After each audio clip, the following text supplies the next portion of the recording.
correção para a matéria, Suheli, na quinta-feira, para investigar a queda da audiência nos canais de direita e as possíveis violações da liberdade de expressão. Para tratar desse assunto, eu vou receber o autor do requerimento no Senado, o senador Eduardo Girão. Já está conosco, Bruno? Senador Girão? Senador Girão, meu amigo querido, muito obrigado por estar aqui no Paulo Figueiredo Show. Rapaz, quem tem que agradecer sou eu, Paulo. Você é uma inspiração, uma pessoa que tem combatido o bom combate com muita coragem, né? E tem levado um alento, né? Não apenas com o seu ofício, o seu trabalho de comunicação, mas também como uma pessoa sedenta por justiça, preocupado com os brasileiros, com presos políticos que existem hoje, né? E várias reuniões conduzidas aí nos Estados Unidos, lá em Washington, principalmente por você. Soube que você vai a Portugal também, né? E eu fico muito feliz, porque água mole em pedra dura, tanto bate até que fura. Antes de entrar na audiência que nós vamos fazer juntos aí, você é convidado para essa audiência, assim como grandes outros jornalistas brasileiros, e a Meta, o pessoal do YouTube também. Eu quero lhe dar uma notícia em primeiríssima mão.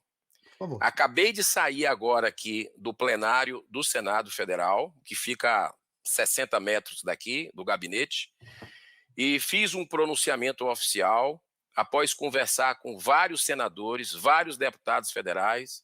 Nós vamos fazer uma grande campanha para o maior pedido de impeachment de ministro do Supremo, acredito que da história, um pedido de impeachment coletivo. Já faz mais de um ano que não se tem pedido de impeachment aqui, e a sociedade brasileira merece, diante de tantos abusos, cada vez mais assustadores, cada vez mais surreais, que a gente tem de violação de direitos humanos, e nós vamos fazer amanhã uma coletiva às 16 horas. Vários senadores já assinaram, deputados federais, mas nós só vamos entregar, protocolar na mesa do presidente do Senado Federal, Rodrigo Pacheco, após o dia 7 de setembro. O limite para se coletar as assinaturas, vão poder ter adesão de mais senadores, de mais deputados, vai ser o dia 7 de setembro, que é um sábado. Quando for no dia 9, nós estaremos protocolando na presidência do Senado Federal. Para você ter uma ideia, esse pedido de impeachment vai desde violação de direitos constitucionais e humanos, violações ao devido processo legal, o sistema acusatório, abusos de poder, prevaricação na situação que desencadeou a morte de Clédiston Pereira da Cunha, o Clezão, após pedido da PGR, né, para que ele respondesse em liberdade, com problemas de comorbidade que ele tinha, desrespeito ao Código de Processo Penal com a utilização da prisão preventiva como meio de constrangimento para a obtenção de delações premiadas, né? Desconsiderar pareceres do PGR no sentido da concessão de liberdade de aprisionados do dia 8 e 9 de janeiro, violações das prerrogativas dos advogados, não concessão de prisão domiciliar ou liberdade provisória para pessoas com saúde, problemas de saúde grave, dilatação das prisões preventivas sem apresentação da denúncia pelo Ministério Público Federal, violação de direitos políticos de parlamentares no exercício de suas funções. Tem o caso emblemático do Daniel Silveira, que nós estamos, inclusive, aí com cerca de 20 assinaturas já, vamos concluir hoje para mais de 30, para o Senado pedir para visitar, né? Você lembra que no caso do Silvinei Vasquez, que é outro caso clássico de violação, o ministro Alexandre de Moraes demorou 7 meses para responder aos senadores se poderia visitá-lo ou não.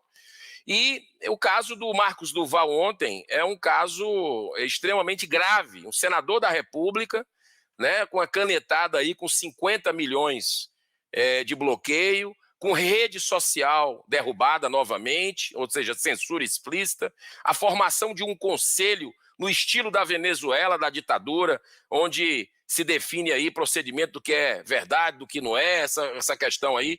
E a gente, nós vamos cumprir nosso papel na certeza de que os ares estão começando a mudar, né, e sabendo dos movimentos internacionais e também da consciência da população brasileira, que de forma ordeira, pacífica, responsável, já começa a voltar às ruas e tem que voltar sempre, porque as grandes mudanças desse país foi através da mobilização popular. Muita injustiça acontecendo no Brasil e a gente precisa cumprir nosso papel com respeito, mas com firmeza e coragem. Senador Girão, que coisa maravilhosa que o senhor está falando aqui em primeira mão aqui para a audiência do Paulo Figueiredo Show.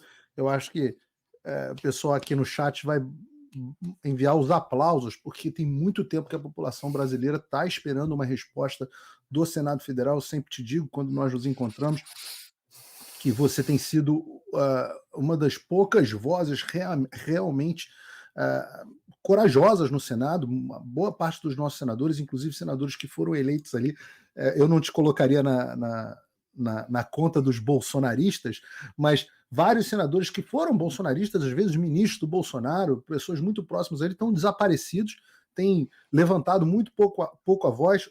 A própria liderança da oposição não é tão altiva quanto a gente espera muitas vezes, e é uma esperança para a população que o Senado esteja agindo. Eu não diria que todo esse trabalho que você tem sido um aliado aí de primeiro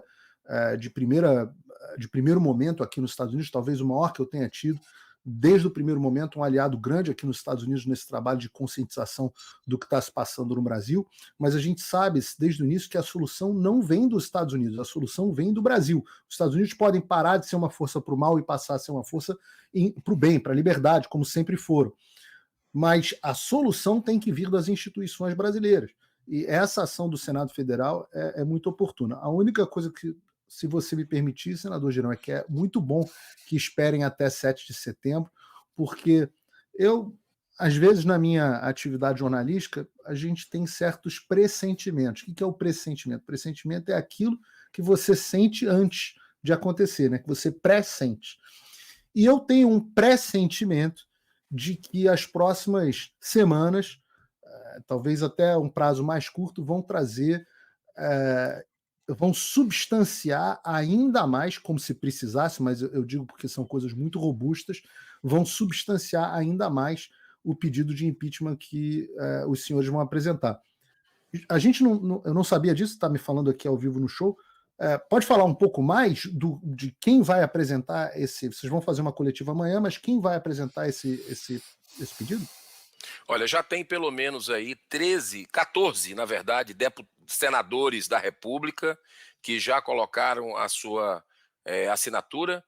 Temos também aí um grupo de parlamentares que lá na Câmara dos Deputados nós tivemos reunião hoje com deputados federais que estão se mobilizando também para assinatura. O número exato eu vou ter daqui a pouco, a adesão está aumentando, mas aqueles que porventura foi algo assim, eu acho que chegamos no ápice, né, no ápice de arbitrariedades, né, da ditadura da toga que a gente vive no Brasil, e eu acredito que essa adesão até o dia 7 de setembro ela vai ser grande, né, e a gente pretende protocolar. Não sei se você lembra, Paulo, mas um colega seu, Caio Coppola, entrou com... Inclusive, nós fomos entregar nas mãos do ministro Alexandre de Moraes, eu, o senador Stevenson na época, até o senador Cajuru também, nós entregamos na mão do Rodrigo Pacheco um pedido que hoje, porque ficou essa adesão aberta aí de assinaturas online, já tem aí cerca de 5 milhões de brasileiros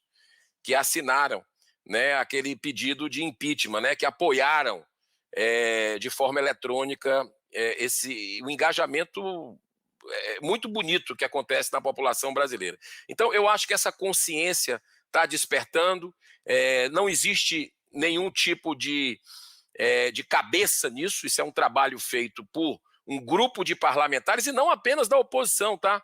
Parlamentares independentes também. Amanhã vocês vão saber os nomes dos que já assinaram, e deputados também de oposição independentes, que esses nomes nós teremos amanhã, numa coletiva, 4 horas da tarde, na presidência do Senado, ali no púlpito que fica na entrada da presidência do Senado, e aí se inicia essa campanha, que eu acredito que é uma campanha nacional. né, pela justiça, uma campanha nacional para que a Constituição do Brasil seja respeitada, ela que tem sido, não de hoje, de muito tempo, vilipendiada por aqueles que deveriam ser os primeiros a resguardar a nossa Constituição. Então, o exemplo não está vindo de cima, né? E o Senado, nos seus 200 anos, no seu bicentenário, já passou da hora de cumprir o seu dever. E eu acredito que vai ser um movimento importante, depois de um silêncio aí grande, né, de novos pedidos de impeachment, e eu acredito que a gente possa ter, com todos esses movimentos que estão acontecendo aqui, internamente, inclusive, notícias boas em breve. Eu sinto esse mesmo movimento, senador Girão. Estava falando, inclusive, antes de você entrar no ar, que há uma mudança de ventos, né? A composição e a unanimidade, o poder do qual gozava o Alexandre já não são mais os mesmos. A gente já começa a ver ele apanhando na imprensa que antes o protegia. A gente teve, eu citei aqui o caso do ex-ministro Nelson Jobim, que fritou na CNN, em plena CNN Brasil, fritou o Alexandre. Nós começamos a ver críticas até mesmo de veículos internacionais, o Financial Times, etc., etc., os nacionais, como a Folha, como o Estadão, e agora até a própria CNN Brasil dando espaço a isso. Eu digo que o clima mudou. E o Congresso aqui dos Estados Unidos está em recesso no mês de agosto, mas eu não duvido nada também que no iniciozinho de setembro a gente tenha novidades por aqui. E óbvio, né? A gente não sabe aqui como é que está a relação do senador Rodrigo Pacheco, presidente do Senado, com o Alexandre de Moraes, e ele tem sido um dos grandes fiadores dos abusos cometidos pelo Alexandre. Então, eu faço votos para que ele se sensibilize, vendo tantos colegas colocando a coisa nessa direção. Senador, o senhor falou uma coisa importante sobre o pedido de assinaturas para a visita do Daniel Silveira. Eu sei que você também tinha liderado uma coleta de assinaturas para poder visitar o Felipe Martins, e há cerca de um mês atrás. E, graças a Deus, né, elas perderam o objeto porque o Felipe Martins foi solto. Como é que está esse processo de assinatura, de coleta de assinatura para a visita do Daniel Silveira, que está preso além do prazo descrito pela lei? Perfeito. Está em franca ascensão. Conseguimos aí mais de 20 parlamentares, no caso para pedido de visita do Daniel Silveira, um preso político que recebeu indulto presidencial, que foi desconsiderado, ignorado completamente, e a gente precisa não deixar para trás, né? Todo que é tipo de injustiça. Eu digo para você, sabe, Paulo, assim, se fosse de qualquer outro partido, né, que não fosse de oposição, independente até da situação, isso não é uma coisa correta, né? Esse tipo de dois pesos e duas medidas que um tribunal político, porque hoje o STF, assim como o TSE, a gente vê nos outros tribunais também características clássicas de tribunais políticos cada vez maior, né, que estão aí abusando do ativismo judicial, de declarações partidárias ideológicas, né, tipo do nós derrotamos o bolsonarismo, perdeu o Mané, e coitada da Débora, que foi lá e pichou e está sendo acusada aí de todo tipo de crime de terrorismo, né, porque pichou com batom. Olha a que ponto nós chegamos, né, brasileiros que nem entraram na praça, que não entraram nos prédios do Senado, da Câmara, do Palácio do Planalto, do STF, ficaram lá fora, com bandeira, com Bíblia, estando aí recebendo 15, 17 anos de prisão. Então, é uma desumanidade em massa que está acontecendo aqui no Brasil, né? Jamais vista essa forma, e a gente não pode se calar, sabe? Você está nos Estados Unidos, onde tem um grande humanista que eu admiro muito, que é Martin Luther King, né? E ele diz o seguinte: uma injustiça em algum lugar é uma ameaça à justiça em todo lugar. Então, nós precisamos acreditar, fazer a nossa parte, sempre de forma equilibrada, de acordo com a Constituição, mas não podemos baixar a cabeça, né? A gente vê aí muitos parlamentares receosos. É normal nesse aspecto, assim, daquela coisa de perder uma proteção, existe esse famigerado foro privilegiado que deixa os deputados e senadores na mão do Supremo, né? E por esse sistema, essa trava, esse mecanismo, porque, por incrível que pareça, o Senado já votou pelo fim do foro, que seria maravilhoso para o Brasil, mas está parado lá na mesa do Arthur Lira, né? Então fica um poder protegendo o outro. Olha que coisa louca. O fim das decisões monocráticas, Paulo. Nós votamos no Senado. Está parado na mesa do Arthur Lira. A PEC antidrogas, outro ativismo escancarado do Supremo Tribunal Federal de algo que a gente nunca se negou a votar, debater exaustivamente. Fizemos 2 leis, uma no governo Lula anterior e outra no governo Bolsonaro, com tolerância zero ao porte de droga. Aí vem o Supremo, toma a decisão aí no ativismo flagrante, onde o Barroso, o presidente, tinha ido a Nova York em 2004 fazer palestra pró-maconha e mesmo assim ele não se considera suspeito e vota a favor da droga. Então nós estamos vendo uma inversão de valores tão escancarada no nosso país que a gente precisa tomar atitudes. É hora das pessoas de coragem, do cidadão de bem, entendeu? A gente não pode deixar o que está acontecendo na Venezuela. Eu até falei semana passada na tribuna, tem aquela propaganda, eu acho que é do Orloff, né? Eu sou você amanhã, né? Nós estamos vendo sinais muito claros, né, do que está acontecendo na Venezuela, nessa ditadura, no flerte do governo Lula, que está alinhado politicamente com o STF em várias pautas, né, aqui no Brasil, e a gente tem que fazer essas coisas acontecerem. Então a PEC antidrogas, Paulo, está parada lá com Arthur Lira também. A gente pode criticar o Senado e deve. O Senado está sendo omisso, covarde, no seu bicentenário com relação a pedido de impeachment. Nós vamos mais um agora, mas tem 60 parados, né? Mas a Câmara dos Deputados, muitas coisas que nós avançamos aqui para o Brasil, está lá na mesa do Arthur Lira. Então, não tem outro jeito. Eu acredito que é mobilização nas ruas, sempre, as grandes mudanças no país. Esse é um ponto central, né, senador? Você foi um dos poucos, inclusive, que esteve na última manifestação em São Paulo. A gente tem visto muito poucos políticos, principalmente ligados ao chamado bolsonarismo e da oposição de um modo geral. A gente tem visto muito pouca participação deles nas ruas. É medo? O que é isso, senador? É o sistema. A gente percebe que muitos senadores e deputados, eles têm processos no STF, ou seus, ou dos seus correligionários. E nós estamos em época de eleição, né, que é a base para 2026. Então muitos não querem se indispor. Essa é a grande realidade. Querem se indispor com o ministro do Supremo, né? E fica esse jogo que vai atrasando o país, e presos políticos no Brasil, né? E uma insegurança jurídica. Quem é que vai investir num país desse? Não tem, né? como. Que não tem a lei, não é respeitada. Quem já assinou o pedido para ver o Daniel? Já tem mais de 20, aí tem uma adesão muito boa, né? Já temos mais de 20, a oposição praticamente em peso assinou, outros senadores independentes, eu estou sem a lista agora, mas nós vamos protocolar. Amanhã, aqui no Senado, eu vou passar para você quem assinou esse pedido. Eu espero que o ministro Moraes não demore longe desses 7 meses que demorou com o Silvinei Vasquez, né?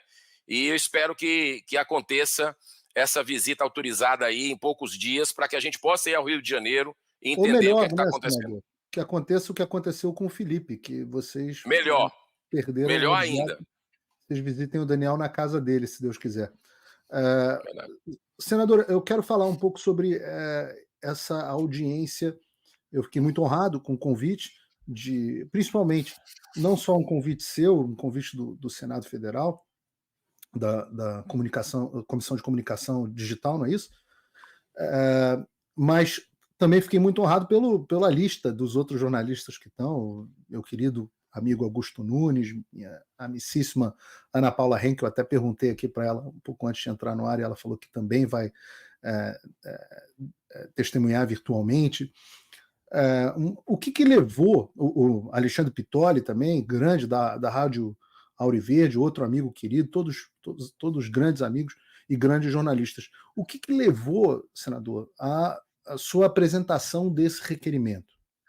Olha, foram relatos e também documentos que nós recebemos aqui de comparativos, né, dessa questão de será que o algoritmo está tendo também uma preferência, né? Porque foram quedas abruptas de alguns programas conservadores de direita, muito assim claros pelos números que foram apresentados, especialmente da Rádio Auriverde. Então, nós conversamos, juntamos um grupo de senadores, nós temos um grupo pequeno, Paulo, mas você pode ter certeza que é um grupo aguerrido aqui no Senado Federal. Falamos com o presidente da comissão de Comunicação e Direito Digital, que é o Eduardo Gomes. Ele colocou para votar esse requerimento para chamar a Meta, para chamar o YouTube, para chamar essas plataformas, e assim como também jornalistas que tiveram assim dados, que têm indícios, que têm conhecimento do que é que pode estar acontecendo, que é muito estranho.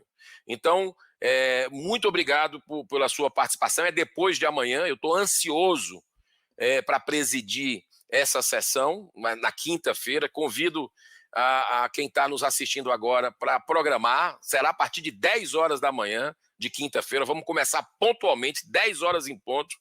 E vai ter a presença sua. A Ana Paula quase que vinha pessoalmente, porque ela vai estar aqui próximo, mas infelizmente não vai dar, mas ela vai participar virtualmente. Alexandre Garcia ficou de vir. Alexandre Pitoli também presencialmente. O Augusto Nunes, já estamos em contato com ele, né, também com a Branca, para confirmar a presença dele. Mas eu acredito que é importante esse tipo de debate, para dar voz às pessoas que muitas vezes nessa casa não têm voz, são taxados, rotulados de forma injusta. Você lembra o que aconteceu na CPI da pandemia, a caçada, inclusive a esses nomes, durante a CPI, querendo intimidar, né, querendo quebrar sigilo, uma loucura, a caçada implacável que a gente vê a quem critica os poderosos de plantão. Então eu acho que vai ser uma manhã que deve caminhar para o começo da tarde muito produtiva, vai ser tudo ficar nos anais aqui da casa, e nós esperamos que alguém que dessas plataformas compareçam ao convite do Senado, senão acredito que vai ficar feio, né, esse tipo de debate aqui, importante para a gente possa, de forma democrática, entender isso. Nós que defendemos a liberdade de expressão, inclusive defendemos essas plataformas para que tenha a liberdade, que possam fazer o uso da sua tecnologia de forma ampla e restrita. E sabemos aí que existe, né, muita coisa que precisa ser esclarecida, de tribunais, com certas reuniões, e podemos aproveitar e perguntar, e vamos fazer isso, porque eu acho que a verdade precisa vir à tona para que haja liberdade de fato. Um spoiler aqui, senador, que amanhã eu pretendo apresentar, amanhã não, na quinta-feira, eu pretendo apresentar os números dos meus canais, muito impressionantes, onde nós caímos o YouTube recomendando 40% da nossa audiência vindo de recomendações do YouTube, de pessoas não inscritas, para 2%, 3%. E muito interessante, porque parece que há alguma coisa no algoritmo, até com a minha própria voz, onde nós tivemos, por exemplo, em canais de cortes, como faz, por exemplo, o Olavo do Carvalho, um outro canal de cortes, ele fala: Paulo, os vídeos que tem você pararam de ser recomendados. Então é uma nova forma de banimento e sofisticação. Eu vou também apresentar, senador, um spoiler, eu vou apresentar um documento do Comitê Judiciário da Casa dos Representantes dos Estados Unidos que mostra que as redes sociais agiram a mando da Casa Branca para censurar conservadores por baixo dos panos nos Estados Unidos. E a minha suspeita é de que essa censura promovida pelas redes sociais no Brasil também é fruto de ordens por debaixo do pano, ordens clandestinas vindo de órgãos como o TSE e o STF. por base nos termos de ajuste de conduta que eles fazem, etc, etc. E o próprio Elon Musk, você deve lembrar, senador, já disse que isso aconteceu, que ele recebeu a proposta de banimento de conteúdo com a aparência de que era uma política da plataforma. Então eu suspeito, e vou apresentar essa minha suspeita. Nos Estados Unidos, só foi possível isso só foi possível de ser desvendado porque a investigação do Congresso foi feita e eles oficiaram pedindo cópias de e-mail, de trocas de e-mails entre a Casa Branca e os membros das Big Tech, etc, etc. E eu ficaria muito feliz se essa comissão no Senado seguisse o mesmo expediente, adotasse a mesma postura, abrisse uma investigação para ver se há algum tipo de cooperação informal ou clandestina entre o TSE e o STF com as mídias sociais, ou às vezes até mesmo o governo Lula e as mídias sociais. É uma suspeita bem fundamentada, é uma suspeita que merece investigação. O meu depoimento também adianta, senador. Hoje eu conversei com os membros do Congresso dos Estados Unidos, os deputados estão em recesso, mas os assessores estão trabalhando. Hoje eu conversei com um dos assessores do próprio Comitê Judiciário e falei que vou traduzir e enviar uma cópia do meu depoimento no Senado Federal do Brasil para o Comitê Judiciário dos Estados Unidos, afinal todas essas empresas são empresas americanas. Então, isso é algo que deve ser investigado e aprofundado pelo Senado Federal. Apresente, Paulo, tudo que você quiser apresentar, achar que é importante para que o Senado Federal tome conhecimento. Alguns senadores já confirmaram a presença. Acredito que nós podemos ter, sim, desdobramento a partir do que for apresentado, para quem sabe até uma comissão parlamentar de inquérito, né? E a própria comissão pode requisitar documentos e fazer a comissão pode, a própria comissão pode, e é uma das poucas comissões, Paulo, diga-se de passagem, por isso que eu quero agradecer ao presidente, o senador Eduardo Gomes, é uma das poucas comissões que a oposição tem maioria na casa, né? Então a gente tá buscando caminhos aqui de forma republicana para fazer o nosso trabalho, né, pela liberdade de expressão, pela violação do que está acontecendo de direitos humanos. Nós temos uma comissão, para você ter uma ideia aqui, a Comissão de Direitos Humanos, que é uma das mais tradicionais da casa, e que não se manifesta sobre nada do que está acontecendo no Brasil. É como se o Brasil vivesse uma democracia plena, né, vigorosa, no país. Não temos preso político, não temos violação de advogado, não temos violação da defesa, sabe? E não é isso que está acontecendo no Brasil, na verdade. Não é isso, né? Você vê que até senador da República, né? E eu quero deixar muito claro, não concordo com o que o Marcos Duval fez, as últimas postagens dele, indo no lado pessoal, né? Eu discordo, mas tem mecanismos. Tem mecanismo de calúnia, de difamação para se buscar a justiça e não imputar 50 milhões para uma pessoa, onde até a questão da passagem para ele vir não vai poder para o Senado fazer na conta dele. Fica um questionamento muito grave até para a atividade parlamentar. E outra coisa, a rede social dele bloqueada novamente. Quando eu fui nos Estados Unidos, Paulo, conversar com deputados, com senadores, junto com um grupo de parlamentares, você junto, quando a gente falava que tinha um senador no Brasil, que até poucos meses atrás estava com rede social bloqueada, e os caras dizem, você está de brincadeira, decisão judicial bloqueando rede social de senador.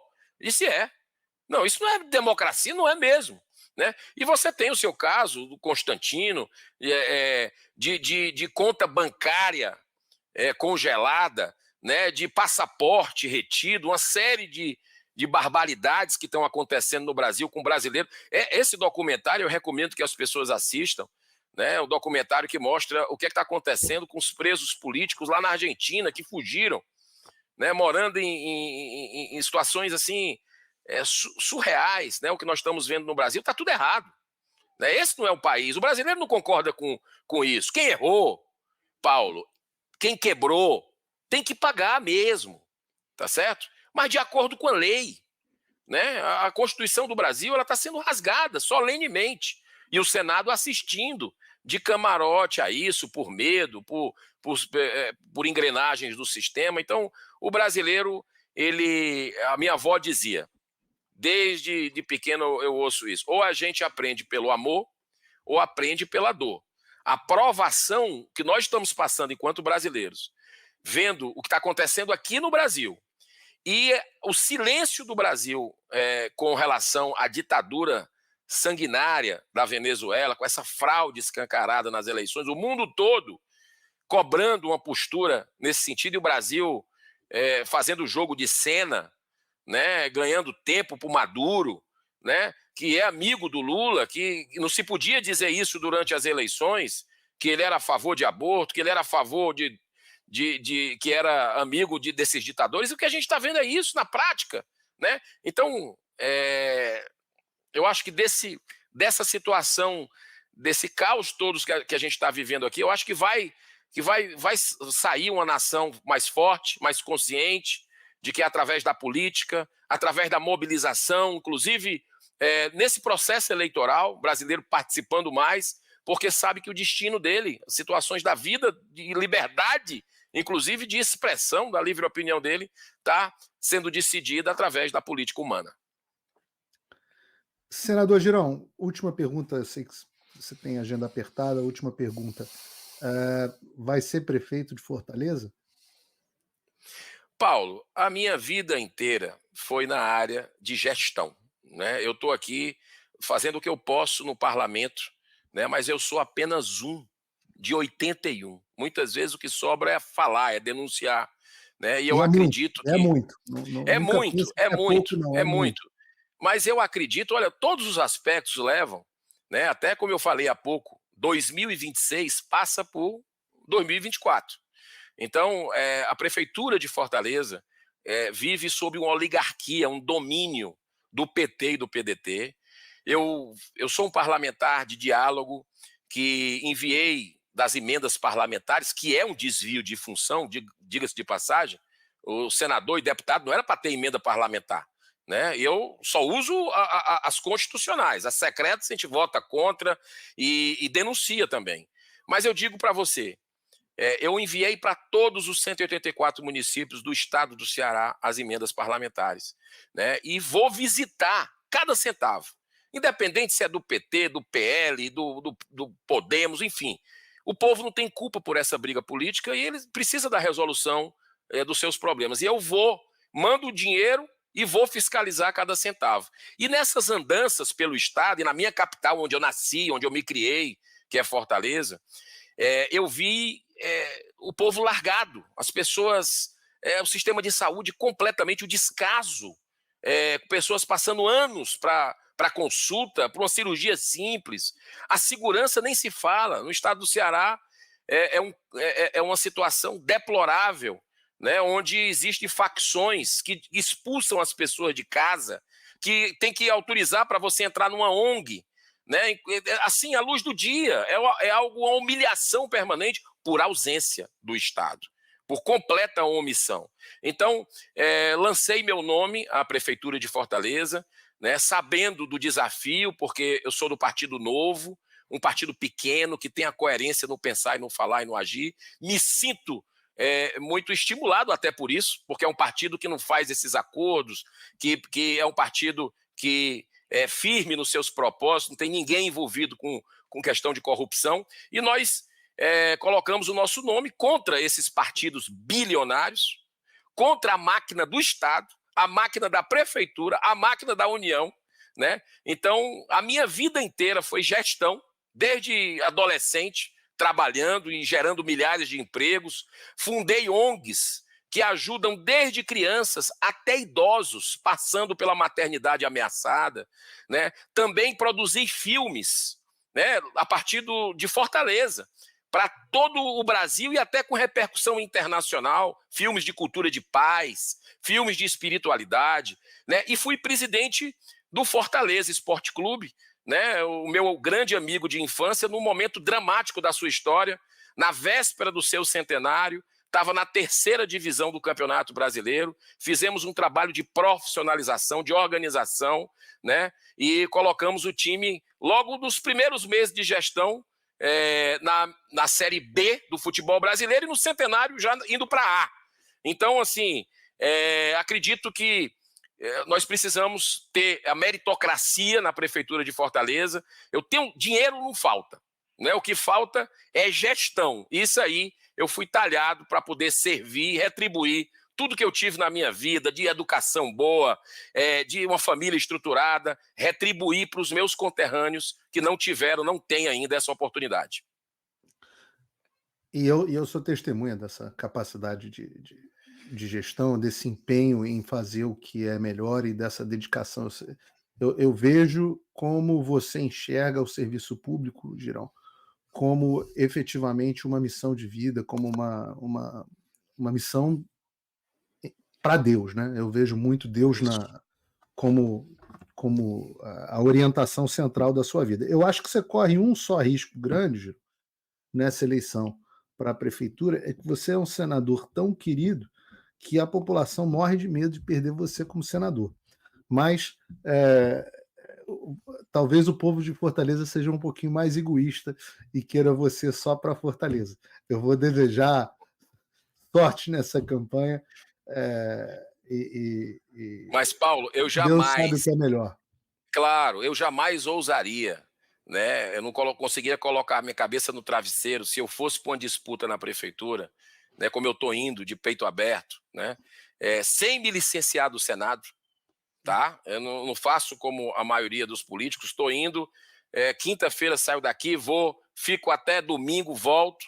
Né? Nós vamos ter algumas semanas virtuais que eu vou poder ficar mais em Fortaleza, mas eu estou tentando me equilibrar. Mas eu digo para você, eu jamais tentaria ser candidato a prefeito de Fortaleza no momento que vive o Senado, que vive Brasília, se eu não tivesse um suplente à altura que fosse cumprir todas essas pautas importantes para a nação. Então é muito alinhado. Eu conheço há 20 anos o Sargento Reginaldo e pode ter certeza que, se Deus abençoar, através da boa vontade do povo fortalezense, que precisa de uma mudança, de alguém que tenha experiência, e aqui esses cabelos brancos é de muita história, de experiência em gestão, e pode ter certeza que, se Deus me abençoar com a boa vontade dos fortalezenses, vamos fazer um choque de gestão para colocar a Fortaleza onde ela merece, né? E o Senado não vai ficar desguarnecido, porque o Sargento Reginaldo tem muita disponibilidade, coragem também para enfrentar essas pautas que a gente enfrenta em defesa da vida, em defesa da família, em defesa da ética e da liberdade. Então, isso aí pode ficar tranquilo que a gente está pronto para sequenciar o trabalho. Girão, se você tiver mais 2 minutos, eu queria fazer uma pergunta rápida. Faça. Eu tenho algumas para fazer, vai ter um dia que você vai ter que voltar aqui só para a gente falar sobre a questão do projeto do jogo, que é um assunto que eu sei que é muito caro a você, e a gente já conversou bastante sobre isso, apesar de ser, digamos assim, ideologicamente favorável à liberdade das pessoas para jogar, eu sou radicalmente contra este projeto que está no Senado, que é um projeto da roubalheira e da oligarquia e da propina para alguns. Isso é um desastre. Um dia eu quero ter uma conversa contigo só sobre isso. Perfeito. Mas eu quero conectar num assunto que você abriu com a bomba que você jogou aqui a respeito desse grande pedido de impeachment, o impeachment do Senado. Eu quero perguntar, ele vai ser apresentado na mão do Rodrigo Pacheco, que é, como presidente da casa, que tem a prerrogativa de analisar se dá sequência ou não. Mas, por outro lado, nós temos um Rodrigo Pacheco que já está se aproximando do final do seu mandato. Como é que está a disputa para a substituição do Rodrigo Pacheco dentro do Senado Federal? Paulo, deixa eu primeiro fazer um alerta aqui a você que está nos assistindo. Eu lhe agradeço pela oportunidade de você abrir um outro momento para a gente conversar sobre a volta de cassinos e de bingos para o Brasil. Esse projeto, como você falou, é um projeto direcionado para um magnata, né? E é um monopólio, e é algo assim que a gente tem muita coisa a conversar, porque a gente entendeu qual é o bastidor disso tudo. Mas eu sou liberal, você sabe disso. Eu sou do livre mercado, mas esse projeto é uma tragédia sem precedentes, para o Brasil e para os brasileiros, né? Mas a gente vai ter oportunidade. Com relação à questão desse como é que está o clima, você foi muito perspicaz, porque nós estamos agora no mês de agosto, vai passar rápido a eleição e tudo, outubro, quando for em fevereiro, 1º de fevereiro, vai ter eleição para a presidência do Senado. E a gente vê que o grande problema do Brasil hoje é que o Senado está prostrado no seu bicentenário. A preço de hoje, Paulo, a gente pode mudar isso. Como a gente pode mudar isso? Se tem uma coisa que político respeita, é um povo organizado que sabe se manifestar. Então, a preço de hoje, a notícia não é boa. A preço de hoje é Davi Alcolumbre, presidente do Senado. Certo? Trabalhado pelo Pacheco, trabalhado pelos grandes líderes. E o pior, com a presença forte, com apoio de lideranças da oposição, né? Que a gente percebe isso. Não posso dizer que partido A, B, porque existe divergências. Mas eu acredito que o que a gente viu de Davi Alcolumbre, né, logo quando nós chegamos aqui, 2019, né, 2020, até a chegada do Pacheco, foi algo absurdo. Né? A postura como presidente do Senado, fazendo um jogo não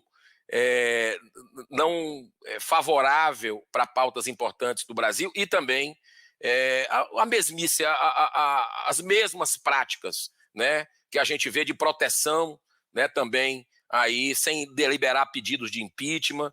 Então, nós precisamos, com a sociedade brasileira, ainda tem um tempo, eu sei, mas está próximo, mas a gente precisa se mobilizar para que tenhamos nomes. Nomes bons nós temos. Basta coragem para enfrentar. Quero te passar um detalhe. Com a eleição do Pacheco, como teve uma divisão grande, foram 32 votos para o Marinho, né, nós tivemos ali, naquele momento, uma situação de que não teve espaço para a oposição nas comissões. Né? Então teve uma rebordosa, como a gente diz aí, forte, de isolar a oposição, e muitos sentem, porque muitos são candidatos à reeleição, essa coisa toda, né? É um problema esse negócio de reeleição, eu sou contra. Eu acho que inclusive está amadurecendo aqui dentro para acabar a reeleição, começando logo no executivo. Mas eu digo para você que nós não podemos voltar a Davi Alcolumbre. Eu acho que o Brasil merece mais, com todo respeito à pessoa, mas pela conduta que ele teve como presidente do Senado, e nós precisamos de alguém da oposição, junto com a população brasileira, para a gente conseguir a presidência do Senado, que aí vai fazer uma grande diferença. Se não conseguirmos, vamos tentar lutar no limite das forças, mas se não conseguirmos, 2026, Paulo, é o divisor de águas da nossa nação. Nós precisamos aqui,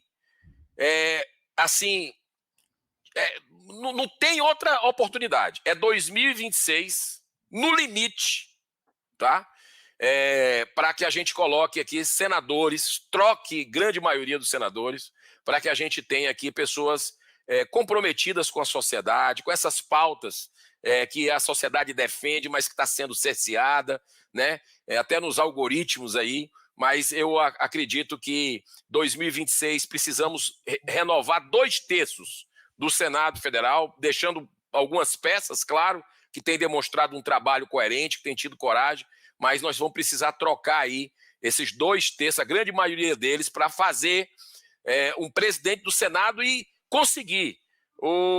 Se não conseguirmos agora, com esse impeachment que você está chamando, e é a grande novidade que eu estou colocando aqui, isso pode crescer de uma forma interessante. A gente sabe que as coisas acontecem assim no rastilho de pólvora, né? Existe um sentimento, um terreno fértil na sociedade, e aqui pode chegar na casa, isso no Senado e na Câmara, é um pedido de impeachment coletivo, não tinha sido feito isso ainda, essa estratégia, e eu acredito que se não for agora, que na presidência do Senado, na mudança dos senadores em 2026, no limite, repito, pode ser tarde demais, mas no limite. O medo é a gente não conseguir chegar lá como nação, né? Pronto. Por isso que a gente não pode esperar. A gente tem que fazer a nossa parte agora, né? Mas no limite, 2026, trocando para fazer o pedido de impeachment acontecer, porque eu acho que o pedido de impeachment, Paulo, ele vai ter um efeito pedagógico muito importante para parar um poder esmagando. O que está acontecendo hoje é um poder esmagando os demais. E agora no Brasil está pior. porque nós temos um poder, que é o judiciário, o STF, alinhado política e ideologicamente com o governo Lula. Que é como Entendeu? a Esse situação da governo, Venezuela, onde há um esse alinhamento. governo, exatamente, o governo que não apenas desrespeita o dinheiro das pessoas, gastador, mas que se alinha aí, passa pano para a ditadura. Então, nós precisamos, de forma muito serena, com estratégia, mas com firmeza, cada um fazendo o seu papel para que o país tenha inspiração para se libertar dessa turma aí. Olha, senador, parabéns pela iniciativa. Já está convidado aqui para voltar ao programa no dia da apresentação do pedido de impeachment. Se tiver um tempinho, por favor, passe aqui no programa. Tá, A aceito. enorme audiência aqui, estamos com quase cerca de 18 mil pessoas nos assistindo aqui ao vivo agora. Mesmo com todos os bloqueios do algoritmo do YouTube, a gente está aqui com 18 mil pessoas nos assistindo. Aliás, eu aproveito também para dizer que eu notifiquei extrajudicialmente o YouTube nos Estados Unidos e no Brasil, justamente mencionando essa audiência que eu ia fazer no Senado. Tá? Então, vamos em frente, porque essa pauta de quinta-feira, eu convido a todos que estão aqui assistindo ao Paulo Figueiredo Show hoje, que sintonizem às 10 horas da manhã no canal do YouTube da TV Senado. TV Senado vai transmitir, não vai? Vai transmitir TV Senado e as redes sociais do Senado Federal. Então, vamos estar aí todas as redes sociais. Tomara que os representantes das grandes empresas de tecnologia participem, porque vai ser uma oportunidade deles também apresentarem para a população brasileira o lado deles. Muitas vezes eles reclamam que eles apresentam inúmeros recursos ao Supremo Tribunal Federal que não são ouvidos, né? Por incrível que pareça, a gente tem vários recursos, inclusive recurso que o André Mendonça pediu vista e sentou em cima, acredite se quiser, vários dos recursos apresentados pelas redes sociais. Então, de onde a gente menos espera, né, que vem a punhalada que dói mais. Mas eles vão ter a oportunidade de falar sobre isso também, falar sobre as dificuldades que eles encontram e da insegurança do ambiente jurídico que eles encontram no Brasil. Seria muito bom que eles participassem. Mais uma vez, parabéns pela iniciativa, ao senador Eduardo, presidente da comissão também, parabéns aí por ter conduzido esse processo de forma tão democrática. Tomara que vá em frente. Obrigado, Paulo, obrigado pelo convite. Nos encontramos 10 horas da manhã, no horário de Brasília, na quinta-feira. Parabéns pelo teu trabalho redentor. Grande abraço para vocês que nos assistiram.